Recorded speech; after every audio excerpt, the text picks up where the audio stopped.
अभी वो कह रहे थे कि कितने हजार, 19,000 करोड़ से ज्यादा रुपया दे दिए। अरे मेरे बहनों और भाइयों, हमने तो पूरे खजाने का मंत्री बना रखा है जगदीश देवड़ा जी को, जो अनुसूचित जाति से आते हैं। ताली बजा के स्वागत करो एक बार। अब घर का परसैया कोई कसर छोड़ेगा क्या? और जगदीश जी छोड़ना भी मत भाई। सबसे पहले गरीबों के लिए अपनी सरकार। भाई जगदीश देवड़ा जी पूरे प्रदेश में किसानों के सूखे खेतों की प्यास बुझाने का काम जिनके हाथ में दे रखा है, हमारे जल संसाधन मंत्री भाई तुलसी राम सिलावट जी, हमारे इलाज वाले मंत्री, कोरोना में दिनों रात कोरोना से बचाने का काम जिन्होंने किया, आदरणीय डॉक्टर प्रभुराम चौधरी जी, और उसी काम को चिकित्सा शिक्षा मंत्रालय से संपन्न करने वाले हमारे युवा मंत्री भाई विश्वास सारंग जी,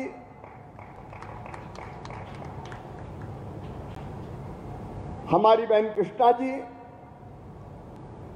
सावन सोनकर जी, अध्यक्ष मध्य प्रदेश अनुसूचित जाति वित्त विकास निगम, भारतीय जनता पार्टी के प्रदेश के महामंत्री विधायक आदरणीय हरिशंकर खटीक जी,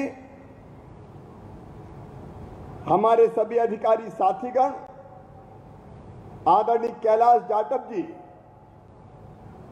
अनुसूचित जाति मोर्चे के भारतीय जनता पार्टी के अध्यक्ष भाई कैलाश जी, उनकी पूरी टीम, और इतनी गर्मी में यहां उपस्थित मेरी बहनों, मेरे भाइयों और मेरे भांजे भांजियों, दोनों हाथ जोड़ के आप सबको प्रणाम करता हूं। आज बाबा साहब की जयंती है और 2 साल बाद मना पा रहे हैं। 2 साल तो कोविड रहा तो निकल ही नहीं पाए। अब पिछले साल का जब इस समय सोचते हैं तो हमारे दोनों मंत्री और पूरे मंत्री, ये पीक टाइम था जब अस्पताल भर गए थे मरीजों से, और इस समय हम दिन रात ऑक्सीजन कहां से आएगी, ऑक्सीजन के सिलेंडरों की व्यवस्था कर रहे थे पिछले साल 14 अप्रैल को। लेकिन आज फिर खुली हवा में सांस ले रहे हैं, बाबा साहब की जयंती मना रहे हैं। आओ मेरे बहनों और भाइयों, श्रद्धा सहित दोनों हाथ जोड़ के बाबा साहब को प्रणाम करें और उनके प्रति आभार प्रकट करें। बाबा साहब अंबेडकर बहुमुखी प्रतिभा के धनी, एक गरीब परिवार में पैदा हुए। मैं अपने बेटा बेटियों से कहना चाहता हूं, स्कॉलरशिप लेके पढ़ने गए, पहले मुंबई में पढ़ाई की, फिर अमेरिका में पढ़ाई की, फिर लंदन में पढ़ाई की, और पढ़ाई भी ऐसे की कि पूरे दुनिया भर के विद्यार्थियों को पीछे छोड़ के पूरी दुनिया में भारत का नाम रोशन किया तो बाबा साहब ने किया। उनसे उच्च शिक्षित व्यक्ति मिलता नहीं है, अद्भुत प्रतिभा के धनी। और मैं अपने बच्चों से सबसे पहले कहना चाहता हूं, जब बाबा साहब ये चमत्कार कर सकते हैं तो मेरे बेटा बेटियों तुम भी ये चमत्कार कर सकती हो।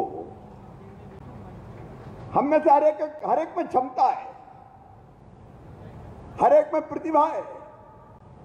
अब आप कल्पना कीजिए, स्वतंत्र भारत के पहले कानून मंत्री कौन? तो एक ही नाम ध्यान में आया, बाबा साहब। भारत का संविधान बनना था।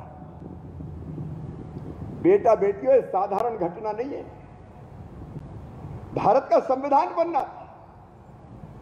संविधान कौन बनाएगा? तो चाहे महात्मा गांधी हो, चाहे पंडित जवाहरलाल नेहरू हो, चाहे डॉक्टर श्यामा प्रसाद मुखर्जी हो, चाहे सरदार वल्लभ भाई पटेल हो, पूरे देश ने कहा एक ही व्यक्ति हमारे पास, डॉक्टर बाबा साहब अंबेडकर। आज देश जिस संविधान से चल रहा है, उस संविधान को बनाने वाले बाबा साहब, और अद्भुत संविधान दिया बाबा साहब, सब भेदभाव से रहित, पक्षपात ना हो, अन्याय ना हो, शांति, एकता, सद्भाव, प्रेम, भाईचारा, लेकिन सामाजिक न्याय भी हो, गरीब को न्याय मिले, जो सबसे पीछे और नीचे रह गए, जो विकास की दौड़ में पिछड़ गए, और जिनके साथ ऐतिहासिक रूप से अन्याय हुआ है, उनको न्याय देने की बात कही तो बाबा साहब ने कही। मेरे बहनों और भाइयों, बाबा साहब कहते थे, बेटा बेटियों तुमको बता रहा हूं, जरा नोट कर लेना दिल और दिमाग में। वो कहते थे, मनुष्य का जीवन लंबा होने के बजाय महान होना चाहिए, और महान होता है कर्मों के आधार पर। वे एक महान राजनेता थे, वे महान दार्शनिक थे, वे महान अर्थशास्त्री थे, वे महान शिक्षाविद थे, वे महान सामाजिक चिंतक थे, वो महान लेखक थे, वो महान विधिवेत्ता थे, और सही अर्थों में कहूं वो संपूर्ण मानव जाति के मसीहा थे, मसीहा बाबा साहब। भारत में सचमुच में दलितों, पीड़ितों, शोषितों, वंचितों और उपेक्षितों के आर्थिक, शैक्षणिक और सामाजिक सशक्तिकरण के सबसे प्रबल प्रकाश पुंज कोई अगर थे तो उनका नाम था बाबा साहब अंबेडकर। वो कैसे दुर्लभ महापुरुष थे, जिन्होंने जन्म से लेके लंबे समय तक अन्याय सहन किए, अपमान झेले, उपेक्षाएं सही, यातनाओं से गुजरे, लेकिन जब वक्त आया तो संविधान के रूप में भारतवर्ष के भविष्य की अमर रचना की तो बाबा साहब अंबेडकर ने। धन्य हो बाबा साहब, धन्य हो बाबा साहब।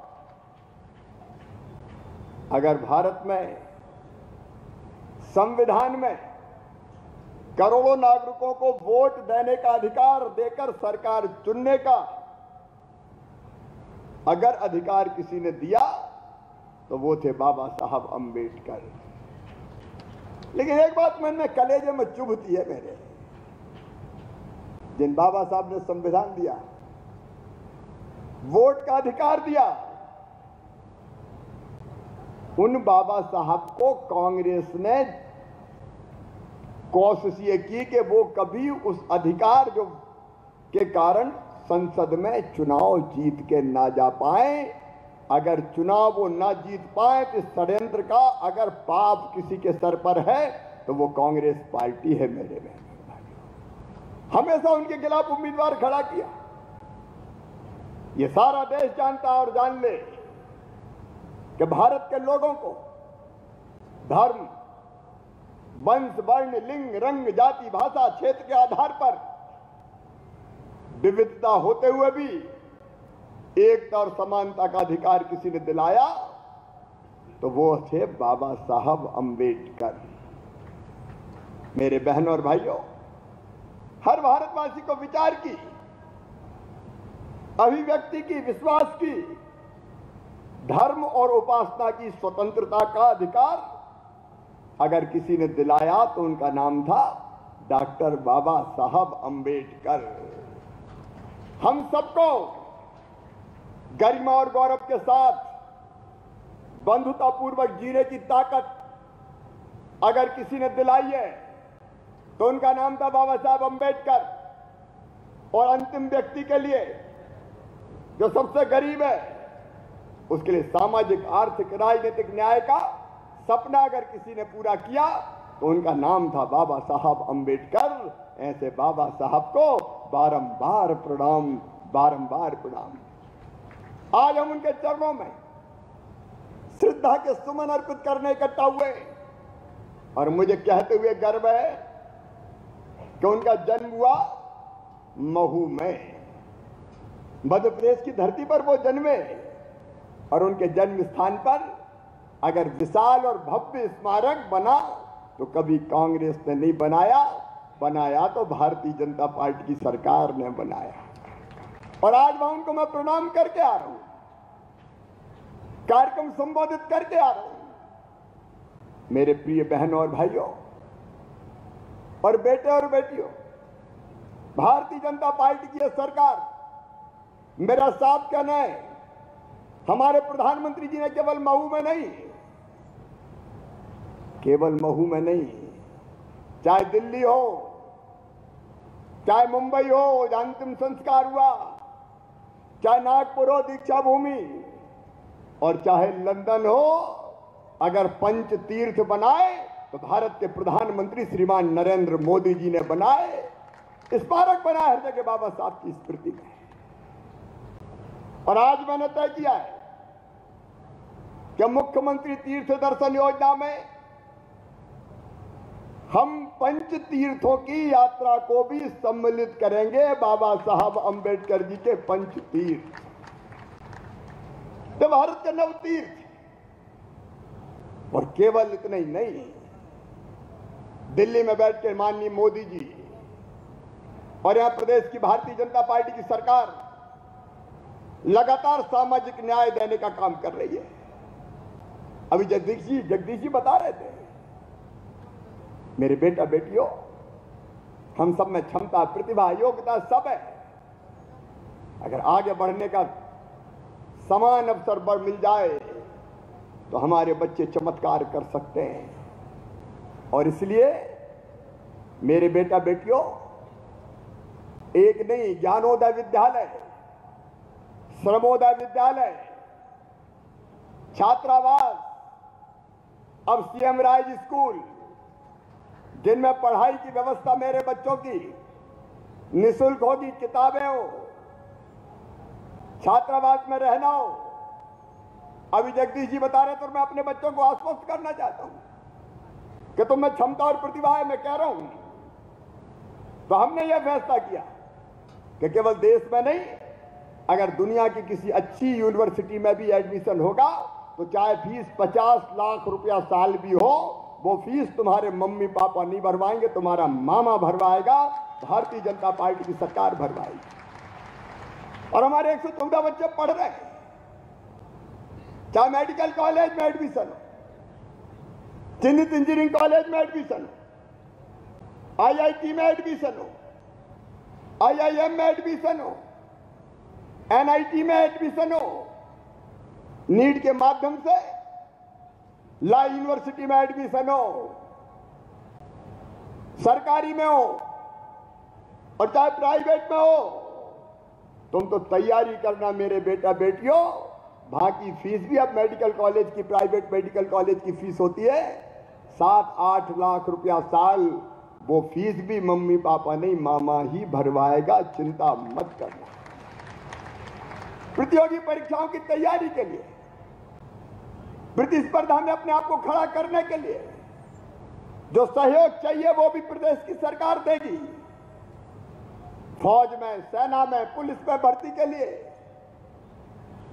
ट्रेनिंग चाहिए, कोचिंग चाहिए, उसकी व्यवस्था भी सरकार करेगी। पढ़ाई के क्षेत्र में कोई कसर नहीं छोड़ेंगे मेरे बेटा बेटियों। बाबा साहब ने कहा था शिक्षित बनो, ये पहला मंत्र था उनका, शिक्षित बनो। और तुम शिक्षित बनो, उसमें मामा कोई कसर नहीं छोड़ेगा, भारतीय जनता पार्टी की सरकार कोई कसर नहीं छोड़ेगी। इसी साल वित्त मंत्री जी बैठे 1100 करोड़ रुपए का प्रावधान किया हॉस्टल्स में, छात्रावासों में सुधार के लिए, व्यवस्थाएं बेहतर करने के लिए, ताकि हमारी छात्रावासों की व्यवस्था चाक चौबंद हो जाए। कई तरह की कमियां उनमें थी, पुराने भवन बने हुए थे, लेकिन ये कोशिश की कि वह हमारे बच्चे ठीक ढंग से रह के पढ़ाई कर सके। अभी लगातार सरकारी नौकरियों में भर्ती का अभियान चल रहा है, पद लगातार निकाले जा रहे हैं। बैकलॉग के पद भरने का भी अभियान चलाया हुआ है ताकि रोजगार के अवसर भी मिले। मेरे बेटा बेटियों, एक शासकीय नौकरियों में रोजगार और रोजगार का दूसरा माध्यम जिसके अंतर्गत आज हम अपने बच्चों को, एससी के बच्चों को लाभान्वित करेंगे, वो है स्वरोजगार खड़ा करना। मुझे कहते हुए प्रसन्नता है मेरे बेटा बेटियों, इसी साल हमने मुख्यमंत्री युवा उद्यमी योजना बनाई और अगर अनुसूचित जाति का बेटा बेटी, जनजाति का बेटा बेटी, गरीब बेटा बेटी अगर अपने खुद का बिजनेस खड़ा करना चाहता है, उद्योग लगाना चाहता है, तो 1 लाख से लेके 50 लाख रुपए तक की व्यवस्था बैंक करेंगे और बैंकों को पैसा वापस करने की गारंटी तुम्हारा मामा लेगा, भारतीय जनता पार्टी की सरकार लेगी। इसी योजना के अंतर्गत अभी लाभान्वित नई योजना है और इसमें 5% 7 साल तक ब्याज भरवाने का काम भारतीय जनता पार्टी की सरकार करेगी ताकि तुम्हारा व्यवसाय खड़ा ढंग से हो सके, तुम आगे बढ़ सको। और एक नहीं, अभी मैंने पता किया, लगभग हमारे 22 लाख बच्चों को स्कॉलरशिप देने का काम किया जा रहा है। 1131 छात्रावास संचालित है। मैं उसके बहुत गहराई में नहीं जाना चाहता। मुख्यमंत्री मेधावी छात्र योजना, विभिन्न प्रतियोगी परीक्षाओं के लिए सहयोग करने का सवाल, सब में सरकार को आपके साथ खड़ा करने का काम किया है। एक और योजना, डॉक्टर भीमराव अंबेडकर आर्थिक कल्याण योजना, अगर किसी को छोटा मोटा लोन चाहिए, बड़ा उद्योग नहीं डालना, तो उसके लिए भी 1 लाख रुपए तक की योजना जिसके ब्याज की भरपाई प्रदेश की सरकार करेगी, वो डॉक्टर बाबा साहब भीमराव अंबेडकर आर्थिक कल्याण योजना हमने।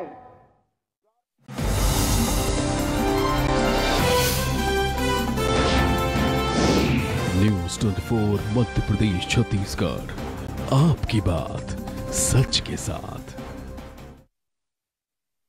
मोहल्ले के दुकानदार कोई फरिश्तों से कम नहीं। लॉकडाउन हो, बरसात हो या गर्मी, ये तो अपनी दुकान हमारे मकान तक ले ही आते हैं। 20 पैकेट ठीक है? नहीं 10 पैक्स ओनली। पर इनके हंसते हुए चेहरे के पीछे न जाने कितनी सारी मजबूरियां छिपी हैं। पेश है ई-पे लेटर। फ्री राशन, अब वो राशन जारी रहेगा दिवाली तक, लगातार जारी रहेगा, क्योंकि जो गरीब परिवार है उनको भोजन की दिक्कत ना रहे। फ्री में 5 किलो प्रधानमंत्री जी दे रहे हैं, 1 रुपया किलो मुख्यमंत्री अन्नपूर्णा योजना का, यह गरीब बहनों और भाइयों के लिए, ताकि भोजन की कोई दिक्कत ना हो। रविदास जी महाराज ने कहा था,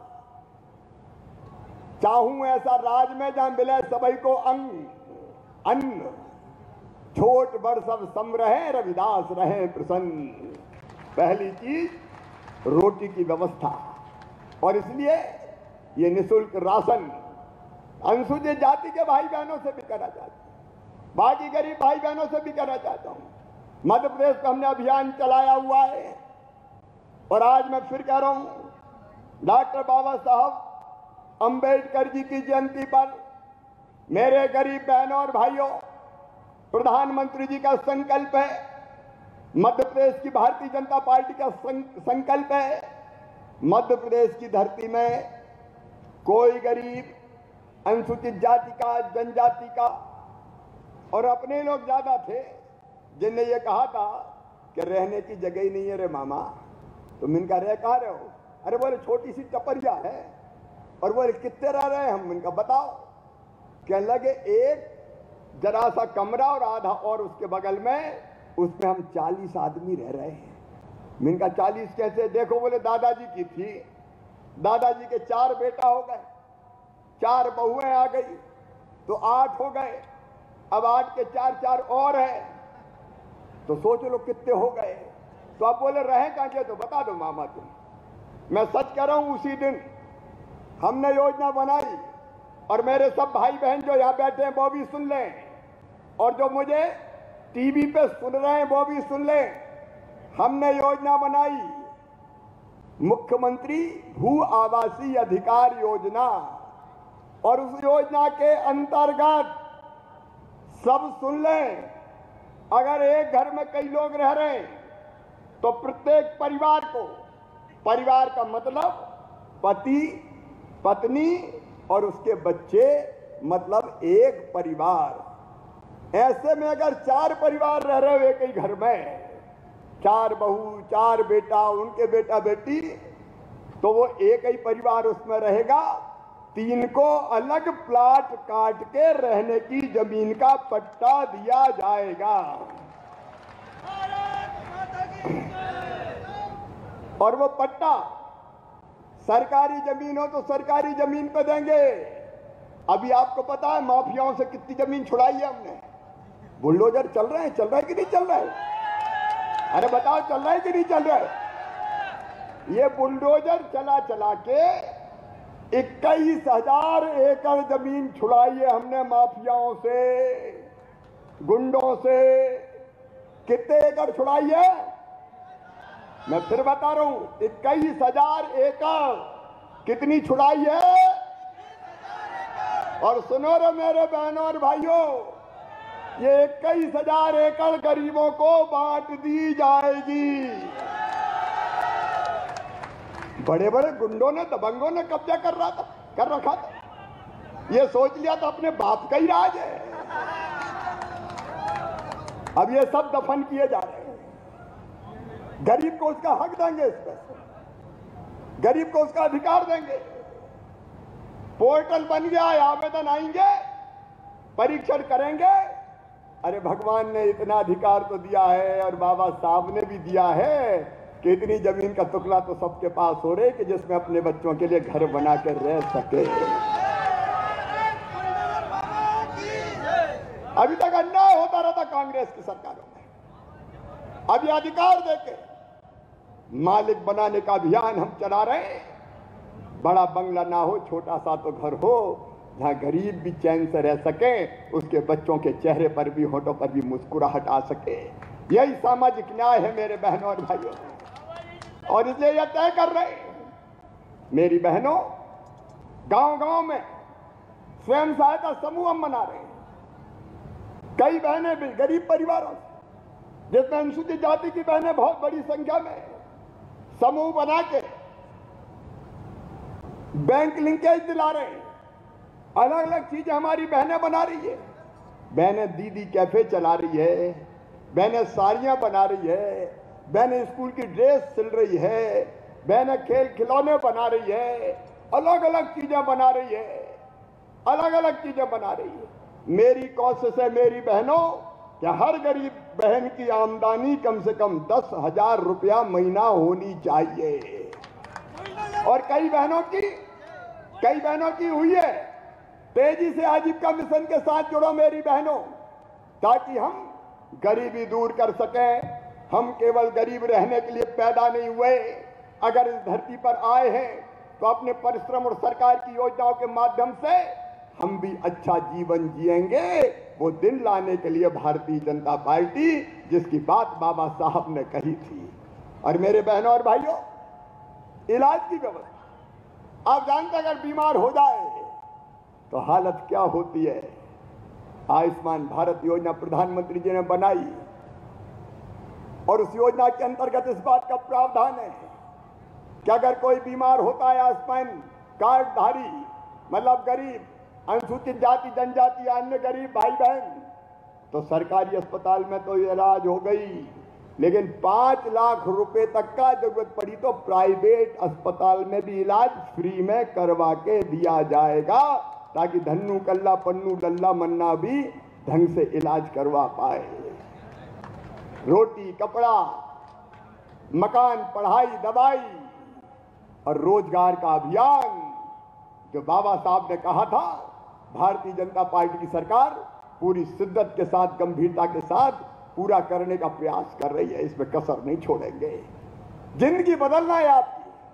प्रधानमंत्री भी कहते हैं, मोदी जी, गरीब की जिंदगी बदलना है। वैसे तो मोदी जी ने जिंदगी बचाई भी है, टीका जो लगा है कोरोना का, कई देश में फैला है अभी भी कोविड, अपने आप नहीं है। क्यों नहीं है? क्योंकि मोदी जी ने वैक्सीन बना दी। सबने टीका लगवा लिया कि नहीं? अरे हाथ उठाओ कौन कौन ने लगवाया। अभी बच्चों का लग रहा है 12 से लेकर 14 साल का, उनके भी लगवा लाना। चीन मीन में फैल रहा है, लेकिन अपने आप नहीं फैल रहा, क्योंकि वैक्सीन मिल गई, मोदी वैक्सीन। कांग्रेस ने उसमें भी बड़े भ्रम फैलाए, मत लगवा लेना, ये मोदी वैक्सीन है, मर जाओगे मर जाओगे, डराने की कोशिश की, और बाद में रात के अंधेरे में सबसे पहले खुद ही लगवाया। हमारे तो लगा दे, बाकी मरे तो मर जाए, मत लगवा लेना, और खुद लगवा के आ गए। उस कठिन समय जो व्यवस्था भारत सरकार ने की, सचमुच में वो अद्भुत थी। अब जो काम हो रहे हैं गरीबों के कल्याण के, जो काम हो रहे हैं विकास के, कई लोगों को पसंद नहीं आ रहे, वो मन ही मन कुढ़ रहे हैं, षड्यंत्र कर रहे हैं। मेरे बहनों और भाइयों, आज एक बात कहना चाहता हूं, भारतीय जनता पार्टी की सरकार बाबा साहब के बताए हुए संविधान पर चलेगी, और हमने तय किया है जो सबसे पीछे सबसे नीचे, उसका हक सबसे पहले देंगे। जलने वाले जला करें, हमें उसकी परवाह नहीं है। लेकिन कुछ लोग षड्यंत्र कर रहे हैं, प्रदेश की शांति भंग हो जाए, प्रदेश में लड़ाई झगड़े हो जाए, प्रदेश में दंगे हो जाए, प्रदेश को दंगे की आग में झोंक दो। मेरे प्रदेशवासियों सुनो, आपका मुख्यमंत्री कह रहा है सरकार की नजर में सब बराबर है, किसी भी जाति के हो, किसी भी पंथ के हो, किसी भी धर्म के हो, किसी भी वर्ण के हो, किसी भी लिंग के हो, कोई भेदभाव नहीं, सब समान है, सब बराबर है। आम जनता के लिए फूल से ज्यादा कोमल हमारी सरकार। लेकिन जो दुष्ट हैं, जो बदमाश हैं, जो गुंडे हैं, जो गरीब का खून पीते हैं, जो गरीब का खून चूसते हैं, बताओ उन पे बुलडोजर चलना चाहिए कि नहीं? अरे सब बताओ, चलना चाहिए कि नहीं? तो ये वो सोच लें कि वो नहीं बचेंगे, उनको नहीं छोड़ेंगे। सज्जनों के लिए फूल से ज्यादा कोमल, लेकिन दुष्टों के लिए वज्र से ज्यादा कठोर है ये सरकार। और इसलिए कुछ लोग षड्यंत्र कर रहे हैं, आग लग जाए, दंगे भड़क जाए। खरगोन में क्या हुआ? फिर खरगोन के और पूरे प्रदेश के बहनों और भाइयों, मैं आपसे शांति और सद्भाव बनाने की अपील करता हूं। अपनी सुरक्षा के लिए और सम्मान के लिए कोई चिंतित ना रहे। मैं साफ कह रहा हूं, किसी वर्ण के हो, किसी पंथ के हो, किसी धर्म के हो, भारतीय जनता पार्टी की सरकार सबके लिए है। लेकिन अगर किसी ने दंगा फैलाया तो मामा छोड़ेगा नहीं किसी भी कीमत पर। और ये कुछ लोग हैं जो गड़बड़ करते हैं, कुछ लोग हैं जो गड़बड़ करने की कोशिश करते हैं। तो दंगाइयों के खिलाफ कड़ी कार्रवाई जारी रहेगी। अब बताओ, खरगोन में गरीबों के घर जल गए भाई, अनुसूचित जाति के लोग भी, छोटे छोटे मकान, घर जला दिए। अब बताइए, ऐसे लोग जिन्हें घर जलाया उन पर कार्रवाई होना चाहिए कि नहीं होना चाहिए? अब दिग्विजय सिंह को उसमें भी दर्द होता है, कार्रवाई कैसे हो गई? झूठे फोटो पोस्ट कर रहे हैं, पता नहीं कहां का उपासना स्थल भाई झंडा लगा दिए, बता दिया कि ये मध्य प्रदेश में लगा है। अरे झूठो, कुछ तो शर्म करो रे। ये प्रदेश में आग लगाना चाहते हैं, लोगों को भड़का के शांति भंग करना चाहते हैं, ताकि अच्छे काम से लोगों का ध्यान हट जाए। मैं फिर कह रहा हूं, किसी भी जात पात उपासना धर्म किसी को घबराने की जरूरत नहीं है। भारतीय जनता पार्टी की सरकार सबको सम्मान देगी, सबको सुरक्षा देगी, भाईचारा कायम रखिए। हाँ, गड़बड़ करने वालों के खिलाफ कार्रवाई होगी भाई। उनको तो दिग्गी राजा तुम नहीं बचा सकते, तुम कुछ भी कर लो। और उसी में पता नहीं क्या क्या बोलते घूम रहे। अपने प्रदेश की सामाजिक सद्भाव को कायम रखिए, सारे त्योहार धूमधाम से और उत्साह से मनाएं, लेकिन भाईचारे से मनाएं। आने वाले समय हनुमान जयंती हो, गुड फ्राइडे हो, ईद हो, प्रेम से भाईचारे से मनाइए। सरकार सबके साथ है और जिनने घर जलाए हैं उनके खिलाफ कार्रवाई होगी, लेकिन जिनके घर जले वो चिंता नहीं करें। मामा फिर से घर बनवाएगा, फिर से खड़ा करेंगे, हम चिंता नहीं करें।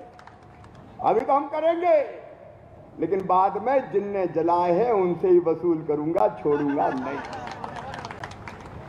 अपना प्रदेश शांति का टापू है, इसकी शांति भंग नहीं होनी चाहिए। क्योंकि ये सब योजना चलती तो कुछ लोगों को लगता है ये तो सब कुछ अच्छा ही होता चला जा रहा है, कुछ गड़बड़ हो जाए, कुछ गड़बड़ हो जाए। और इसलिए कार्रवाई की तो हमने सब पे की। देखो मेरे बहनों और भाइयों, मेरी बहनों, अगर कहीं किसी ने बेटी की तरफ गलत नजर से देखा, दुराचार किया, तो मैंने किसी को नहीं छोड़ा, गड़ा दिया। पता नहीं है कहां रहते थे। और सबके लिए आप पूरे प्रदेश को उदाहरण देख लें, जिसने भी किया उसके खिलाफ कार्रवाई। उसमें हमने धर्म नहीं देखा। आप अलग अलग कार्रवाई देख लें, आप सिवनी की देख लें, आप अशोकनगर की देख लें। आगर जिले में एक अल्पसंख्यक बिटिया, मेरे लिए वो भी लाडली लक्ष्मी है, उसके साथ अगर गड़बड़ करने की कोशिश की तो वहां भी बुलडोजर चला है, किसी को हमने नहीं छोड़ा। अगर रीवा में किसी ने संत का चोला पहन के गड़बड़ की तो उसको भी हमने नहीं छोड़ा। हमने किसी को नहीं छोड़ा, हम किसी को नहीं छोड़ने वाले। लेकिन पता नहीं ओवैसी साहब वहीं से चिल्ला रहे मध्य प्रदेश में ये हो रहा है, मध्य प्रदेश में ये हो रहा है। आके तो देख भैया, ये मेरा मध्य प्रदेश है, यहां सब सुरक्षित है, किसी जाति और धर्म के हो। यहां कार्रवाई होगी तो गड़बड़ करने वालों के खिलाफ होगी। और इसलिए बाबा साहब ने जो हमें राह दिखाई, स्वतंत्रता, समानता, सामाजिक सद्भाव, बंधुत्व, भाईचारा, उसी पे हम चलेंगे। सबको सुरक्षा और सबको सम्मान, प्रेम से अपने अपने त्योहार मनाओ। बस गड़बड़ करने वाला, उसकी कोई जाति नहीं होती, उसका कोई धर्म नहीं होता, उसका कोई पंथ नहीं होता, उसके खिलाफ कार्रवाई होगी।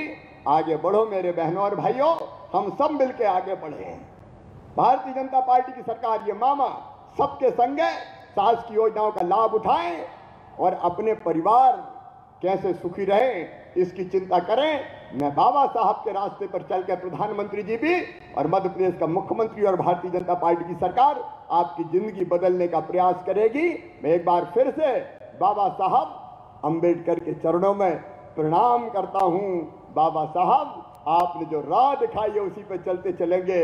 आपको बारंबार प्रणाम, आपके चरणों में श्रद्धा के सुमन। बहुत बहुत धन्यवाद। मेरे साथ बोलिए भारत माता की, डॉक्टर बाबा साहब अंबेडकर की, डॉक्टर बाबा साहब अंबेडकर।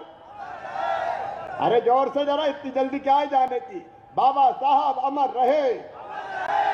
इधर से भी आवाज आए, बाबा साहब अमर रहे, बाबा साहब अमर रहे।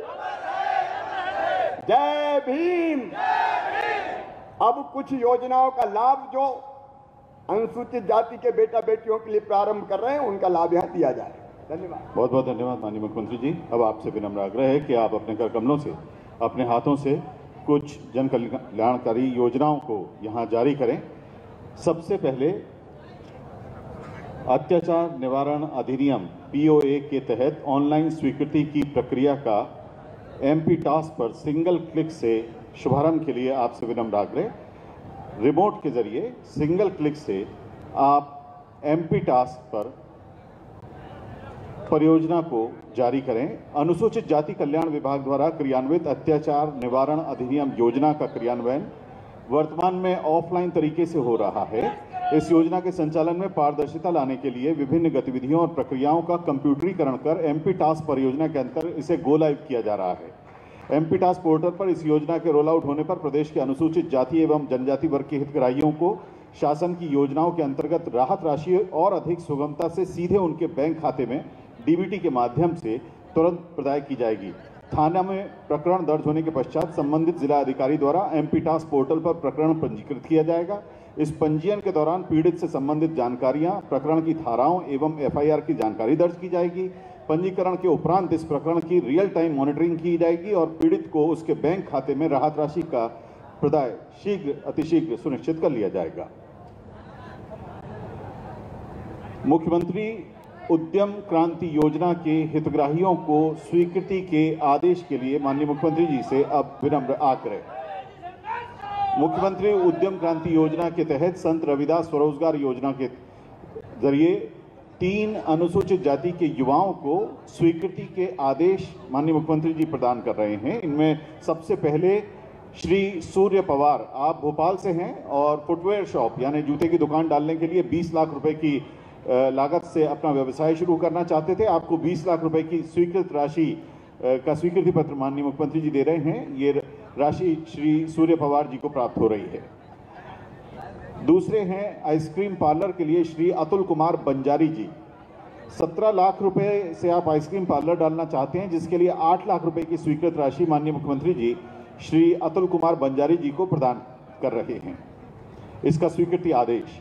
और तीसरे हमारे हितग्राही भाई हैं रायसेन जिले से श्री रोहित जाटव जी। आप एमपी ऑनलाइन डालना चाहते हैं और इसके लिए 1,10,000 रुपए की राशि स्वीकृत कर उसका स्वीकृति आदेश माननीय मुख्यमंत्री जी आदरणीय श्री रोहित जाटव जी को प्रदान कर रहे हैं।